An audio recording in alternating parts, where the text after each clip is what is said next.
Hi there, and welcome to our Twitter for Charities class. So Twitter, if you're not familiar with it, is a micro-blogging service. So it's basically, it's a way of sending out sort of short, very sort of concise messages into the Twitter universe. So you're limited to 140 characters, which is the length of a text message.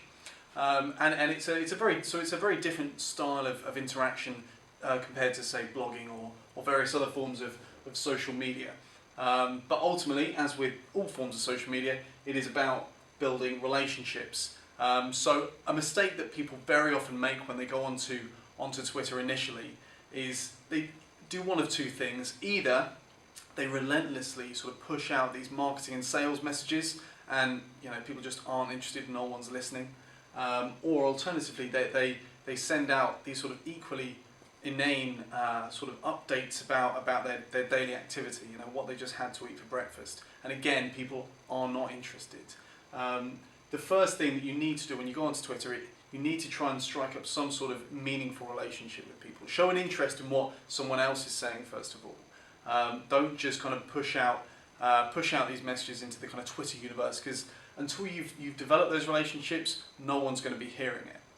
I suppose it's a bit like sort of offline networking. If you go into a traditional offline networking event, you don't have 50 people stood in a room all sort of barking noise in no particular direction. You have people having conversations, and the same applies on Twitter.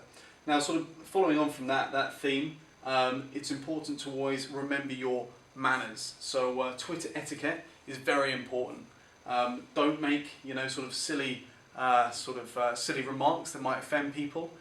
Always thank people if they retweet one of your messages. By retweeting, what we mean is they take something that you've said and they then broadcast it to all of their followers. So obviously it sends your message out much further. So if they do that, say thank you, and then look for an opportunity to return the favour at some point. Also as well, we've talked about the importance of being interesting, of not just tweeting for the sake of tweeting. And a very easy way of doing this is to actually link to useful resources elsewhere on the net. Also, something that a lot of charities very often do is rather than just sort of talking about what they happen to be up to, they'll tweet about interesting statistics. And I think one of the reasons why charities often do this very well is they can tweet about stuff that's quite thought-provoking, that's quite evocative. So by doing so, they're conditioning people to actually pay attention to what they have to say, so that over time people learn more and more about the organisation, about the charity, and then when it comes to actually getting that person to make an action, be it making a donation or whatever the intent, the objective may be, that person is so much more likely to do it. Now, of course, if you are going to link to useful resources, rather than always sending it elsewhere, so it might be, for example, that, I don't know, maybe with the recent stuff that's happened in Japan, perhaps if your charity is sort of environmentally focused, it might be that you want to tweet to some really interesting article about that's been published on the BBC.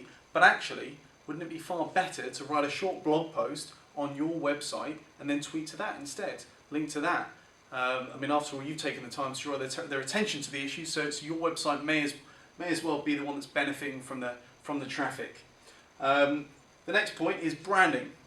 So as with everything on in terms of social media, the more professional you can make it, the more appealing it's going to be. So if you can just maybe get a web designer to put together some nice branding. Although actually, having said that, there's a huge amount that you'll be able to do yourself. And if you're watching this on the website, you should be able to find a link just below the video that'll walk you through the process of actually putting together some pretty decent branding yourself for Twitter. We then have Chipin. Now, this is a third-party Flash application that you can use to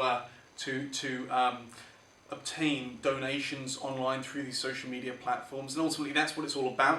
All this stuff is great and can be a lot of fun, but it is a means to an end. You're trying to get cash off people, or you're trying to get them to learn more about what it is that you're doing, or there might be some other objective in mind.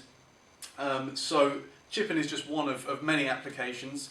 There's no particular reason why I've mentioned that one, so just check them out and find out the one that you think is going to be most appropriate to you. We then have hashtags. So these are a really big thing actually amongst the sort of charity sector. Hashtags are a way of grouping together particular sort of trends on Twitter. So one of the most popular is something known as Follow Friday.